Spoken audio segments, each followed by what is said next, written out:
तुमच्या आमच्या पाणी प्रश्नाची ही बातमी आहे। अजून फेब्रुवारी महिनाही संपलेला नाहीये, मात्र आत्ताच मराठवाड्यात भयावह दुष्काळ स्थिती निर्माण होण्याची चिन्ह दिसत आहेत आणि त्यामुळे पाण्याअभावी शेतकऱ्यांना आपली लाडकी जनावरं जगवण्यात अडचण येऊ लागली। आता चारा नाही म्हटल्यावर शेतकऱ्यांकडे जनावरांना बाजार दाखवण्याशिवाय दुसरा पर्यायच उरलेला नाहीये। मात्र तिथेही शेतकऱ्यांचं नुकसानच होतंय, कारण सगळीकडेच ही परिस्थिती असल्यानं कवडीमोल भावात जनावरं विकण्याची शेतकऱ्यांवर वेळ आली।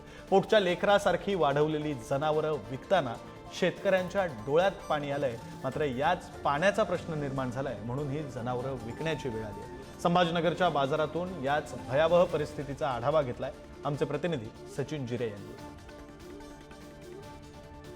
उन्हाचा पारा जसा जसा वाढत चालला आहे तसं तसं ग्रामीण भागात पाण्याची टंचाई पाहायला मिळत आहे आणि याचाच परिणाम शेतकऱ्यांवरती पडतोय।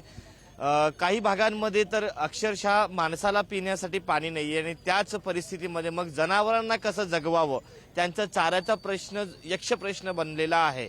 त्यामुळेच शेतकरी आता कवडीमोल भावात आपली जनावरं विकताना आपल्याला पाहायला मिळतात। आपण छत्रपती संभाजीनगरच्या महाल गावामध्ये आहोत आणि या गावामध्ये आपण पाहू शकतो की शेतकऱ्याचा साथीदार म्हणून ज्याला ओळखलं जातो हा बैल विकण्यासाठी या ठिकाणी बळीराजा मोठ्या संख्येने दाखल झालेला आहे। याचं कारण असं आहे की भीषण पाणी टंचाई, कारण की अनेक गावांमध्ये पाणी माणसांना पिण्यासाठी नाहीये, त्यामुळे टँकरद्वारे पुरविला जातो। तर जनावरांना कसं जगवावं असा प्रश्न आता या शेतकऱ्यांसमोर उपस्थित राहिलेला आहे। या बाजारामध्ये एक बाबा आहेत या ठिकाणी, त्यांनी आपली जी बैलजोडी आहे ती विकण्यासाठी इथं आलेले आहेत। बाबा काय सांगाल, तुम्ही या ठिकाणी बाजारात आलेला आहात, ही बैलजोडी तुमची आहे का?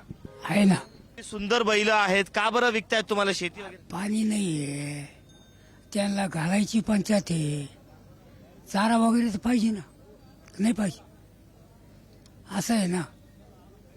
बैलगान चांगली आहे, त्याच्यावर पोटच भरतो आम्ही, पण आता चारा नाही, पाणी नाही, काय करा? पाणी मग या संदर्भात तुम्ही काही तक्रार केली नाही का? पाणी नाही जनावरांना प्रशासनाकडे? नाही, आमच्या जमिनीचं काय करतात, त्याला कोण देईन पाणी? दुसरे लोक देत नाही। पाणी नसल्यामुळे अक्षरशः बैल विकण्याची पाळी यांच्यावरती आलेली आहे आणि ते आता या बाजारात दाखल झाले। अजूनही काही शेतकरी आहेत या बाजारात, आपण फिरूयात, नेमकी ती इथली परिस्थिती काय आहे ती विविध शेतकऱ्यांकडून आपण जाणून घेऊयात। विविध जी जाती प्रजातीची जे बैल आहेत, बैलजोडी या ठिकाणी दाखल झालेले आहे, किल्लारी असेल, गावरान असेल, असे विविध जाती यामध्ये आढळलेल्या आहेत। या ठिकाणी आपण पाहतो की सुंदर अशी बैलजोडी आहे आणि या बैलजोडीचे मालक आहेत या ठिकाणी, त्यांच्याशी आपण जाणूया नेमकं त्यांना का ही वेळ आली ती विकतायत। काय तुमचे बैल आहेत काही? हा, कामासाठी आलो, कारण की ऊसतोडी कामासाठी आली।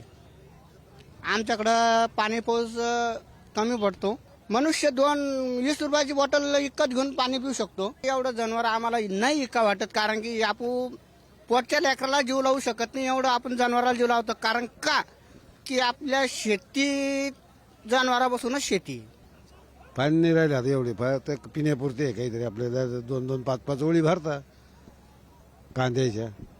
मग जनावरांसाठी पिण्यासाठी काय प्रश्न निर्माण होतोय का? तर मग आता यासाठी हिरीवर नेऊन काहीतरी कुठे नेऊन पाणी पाजून आणावंच लागत आहे। कुठेतरी राहतच भरलेलं काही एवढं तेवढं, मग ते पाणी पाजावं लागणारच नाही कुठे। गावात पाणी नाही राहिले एवढे असं, तेव्हा ते तारामळीची पिण्याच्या पाण्यात सध्या। कॅमेरा पर्सन अमोल वाघुलेसह मी सचिन जिरे, पुढारी न्यूज, महालगाव, छत्रपती संभाजीनगर।